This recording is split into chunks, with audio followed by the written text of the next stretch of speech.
Yang belum tahu ya, berarti masih umur Sri Baduga, orang Sunda. Menurut cerita turun-temurun, Sri Baduga itu resah. Jadi ada begini, dua kata petua orang tua dulu begini. Kalau Sri Baduga marah, semua rakyat ikut marah. Kalau Sri Baduga tersenyum, semua rakyat ikut tersenyum. Artinya sama rata sama rasa. Menggambarkan kekompakan antara raja dan rakyatnya. Makanya namanya juga Siliwangi, sebetulnya bukan Siliwangi, Siliwangi. Saling kan, saling wewangian, saling menebarkan wewangian dari Siliwangi. Cuma nama aslinya itu sebetulnya bisa saja bukan Sri Baduga Siliwangi. Misalkan Mang Koko bisa aja kan, Mang Koko atau Mang Zaha gitu kan, namanya Mang Mangan gitu. Orang Sunda Mang Mangan. Mang Asep bisa, Asep sedunia kan. Bisa saja itu namanya Mang Asep karena Siliwangi kan, Prabu Siliwangi gitu kan, Sri Baduga Prabu Siliwangi. Nah kembali lagi ke kandang Krisian, ternyata si Sri Baduga ini keresahan tadi untuk meneropong 100 tahun atau nanti 500 tahun ke depan tentang kehidupan ini Pajajaran akan bagaimana. Akhirnya dikumpulkanlah orang-orang yang dianggap sakti pada masanya atau sebagai para pendeta atau para resi, disebut para resi, orang yang petapa. Artinya si orang ini punya klasifikasi tersendiri. Salah satunya dia tidak memakan binatang yang bernyawa, binatang bernyawa, terus vegetarian lah menjamahnya, terus tidak bersahabat. Jadi lamun area wanita bertelanjang dia tidak bersahabat gitu, cuek kemarin nama gitu, kami tahu gitu, kecuali laki. Oke udah. Salahnya sama. Laki itu kabita, kompowen gitu lah. Jadi bisa jadi gitu. Jadi seorang resi itu begitu sosok itu. Nah itu dikumpulkan. Konon katanya itu dari 20 resi itu dipilih lagi jadi 10 resi.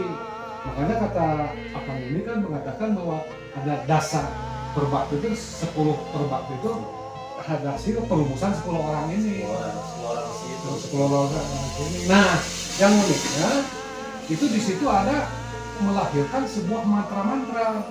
Gitu. Ada sebuah mantra-mantra. Nah, mantra-mantranya ini sampai sekarang dirahasiakan sama orang-orang tua dahulu, termasuk di kampung saya gitu ada mantra-mantra. Kalau sekarang ada istilah Sunda Wiwitan, sebetulnya itu Sunda Wiwitan bukan generasinya Prabu Siliwangi, bukan. Jadi bisa saja itu generasinya Raga Mulia atau Unta Dewata atau Surawi Sesa, saya tidak tahu. Yang jelas itu Sunda Wiwitan bukan lahir dari Prabu Siliwangi. Prabu Siliwangi tersendiri makanya dia melahirkan dasar perbakti. Dalam salah satu dasar perbakti itu ada mantra di situ. Nah itu salah satunya mungkin hyangnya ini untuk istilah itu melebur menjadi hyang. Gitu. Apakah unsur si datnya si Siliwangi itu bisa melebur jadi hyang? Gitu. Kalau istilah bahasa orang Hindu moksa itu jadi ya gitu. Nah, ilmu dipercaya tadi seperti itu. Dan kan ada salah satu ajaran reinkarnasi. Reinkarnasi teh jelema bisa jadi manuk, bisa jadi maung, bisa jadi naon. Dan Sri Baduga tidak mengenal itu. Jadi reinkarnasi yang disebut itu amal perbuatan dia menghadap hyangnya. Nanti jadi apa? Jadi dewa apa? Jadi dewa apa? Jadi dewa apa? Itu kan buat mengurus alam ini. Mengurus alam. Itu sebetulnya nyambung juga sih sebetulnya kan dengan keyakinan orang-orang yang dari zaman dulu sama sampai zaman sekarang juga sama gitu. Cuman kan di sini mungkin Bapak menanggapi tentang apa yang dibicarakan oleh ya bisa dibilang orang yang berkompeten berbicara tentang sejarah gitu kan. Mungkin mereka juga berbicara bisa dibilang kategori mereka sejarawan ataupun tidak sih gitu kurang paham gitu ya. Masalah si orang dinas yang berbicara jadi narasumber di konten ini itu, saya tidak, memang kami tidak menanyakan bahwa ini sebagai sejarawan, cuman yang saya lihat itu kan ada dinas pariwisata dan budaya. Nah, di situ ada orang yang paham mengerti tentang sejarah gitu kan. Cuman kan itu kita nggak lihat gelar, yang penting mereka mau berbicara dan pembicaraan mereka siap dipertanggungjawabkan gitu kan. Nah, dari siksa kanan kasihan yang menurut Bapak ada perbedaan nggak dari hasil cerita rakyat yang dulu itu yang nyampe ke Bapak langsung dan dari pemerintah yang sudah tayang di channel kita gitu kan? Kalau menurut saya pribadi itu pasti ada perbedaan. Kalau institusi dinas itu edukasi kan, sifatnya edukasi secara hukumnya. Jadi begini, kalau nggak salah saya nyimak dalam salah satu tayangan di YouTube Fatiahu, dia mengatakan bahwa ada perundang-undangan, ada paket pasti ada 10 kemajuan kebudayaan dan sebagainya gitu ya. Salah satunya cerita rakyat itu diambil sebagai salah satu sumber penguat. Selanjutnya orang dinas itu yang dituntut secara akademisinya, dia harus dicek apa kebenarannya dari artefak atau peninggalannya, terus dicek lagi masalah usia-usianya berapa tahun. Itulah orang-orang akademisi lah, seperti itu layaknya. Berarti yang disampaikan itu berdasarkan penelitian secara akademis, gitu. Beda dengan kami dari cerita rakyat. Kalau cerita rakyat kan turun-temurun, jadi ada yang ditabukan. Kalau kamu masuk ke ranah ini tabu, seperti mantra-mantra tadi itu tabu. Makanya kan sampai sekarang di dunia orang Sunda seolah-olah tilam orang Sunda itu tabu, karena kan dia memiliki sebuah mantra. Kenapa dari kubu-kubu Majapahit aja yang sekarang berseliweran di Indonesia, kenapa orang Sunda ada dulu kemana? Padahal masih orang Jawa itu teh, lamun orang Sunda mau jadi itu Majapahit. Kan dari sejarahnya bahwa si orang Jawa cewek datang ke orang Sunda dikawin, ngelahirkan budak, ngaranna Raden Wijaya ngelahirkan si Hayam Wuruk jadi raja kan gitu asalnya.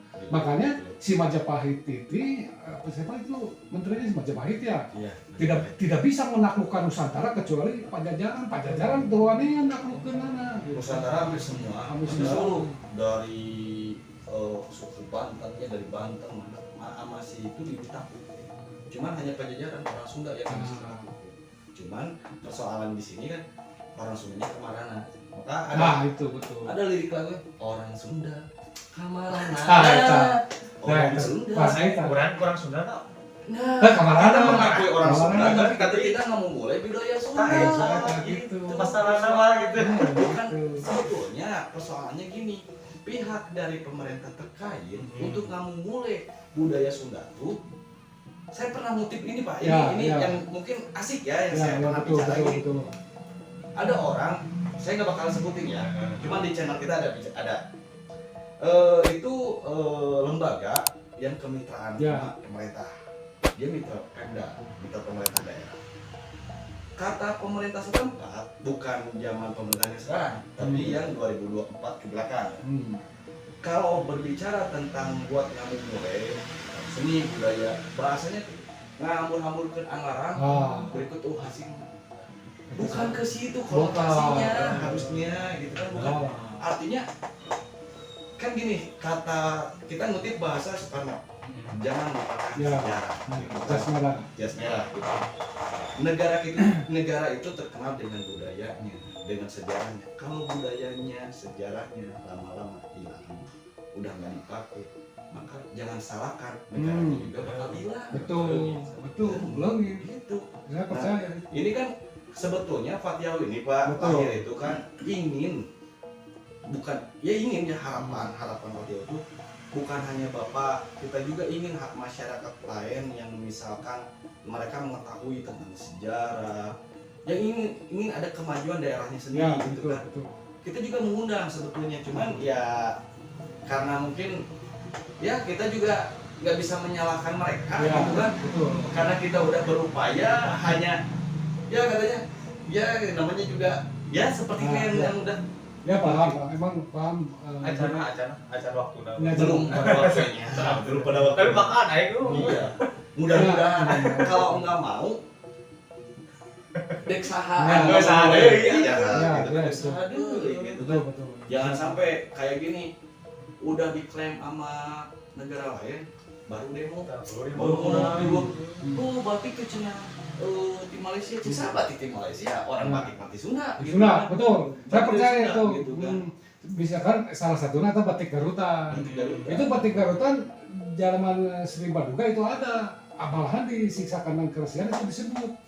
Ada motif-motif batik, terus ada perkakas kayu, terus ada nahkoda, alat perang. Iya. Ada itu Betul. zaman dulu. Justru kan gini kemarin Aoki kalau nyimak dari hasil pembicaraan kita dengan Bu Ani ya Bu Ani ya Bu Ani batik ya si Bu Ani bicara ada salah satu batik yang konon katanya saya juga belum pernah nyobain kalau anak sakit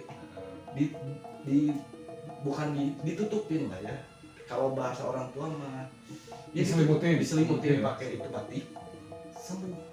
anu motif eta anu tatamalan. Nah, artinya dari dulu itu kan dari dulu juga udah dilakukan. Itu masuk ke yang hasil dari para resi. Itu para resi bicara tentang mantra, tentang pertanda alam, tentang formasi perang, motif kayu, ajaran. Itu sebetulnya orang Sunda tuh kalau saya lihat normanya lebih kental. Betul. Rasanya betul-betul dipakai gitu kan. Ya. Sunda gitu kan. Nah, makanya kan yang saya bisa katakan ini di kampung saya itu leluhur kami itu tidak mengungkap salah satu mantra-mantra ini. Apakah mantra-mantra ini berbau magis atau mantra ini cek versi Islam mengundang jin atau nah itu. Jadi sekarang tuh kita berbenturan dengan beberapa unsur, aspek-aspek dan sebagainya. Salah satunya misalkan contoh lah gitu. Kenapa di buku-buku sejarah itu dari Tatar Jawa yang lebih dominan sejarah itu? Kenapa Sundanya cuma Prabu Siliwangi, Gesan Ulun tidak sebut-sebut, terus mah tidak sebut-sebut kan? Prabu Siliwangi mah unggul anu ieu teh, jeung Kian Santang apa berik-berik supaya asup Islam. Jadi kan seolah-olah ya aya nu seperti kieu. Contoh misalkan perang Bubat. Jadi seolah-olah Jawa jeung Sunda diadukeun kan seolah-olah gitu. Padahal kan itu ada semacam trik menurut tokoh kampung kami gitu. Jadi ini ulahnya si Majapahit sebetulnya, karena kan si Majapahit salah satu misinya ingin menaklukkan kerajaan-kerajaan di Nusantara yang tidak pernah ditaklukkan sama sekali, itu adalah Pajajaran. Nah, Bubat itu adalah kesempatan emas bagi dia menyempurnakan nazarnya atau sumpahnya gitu.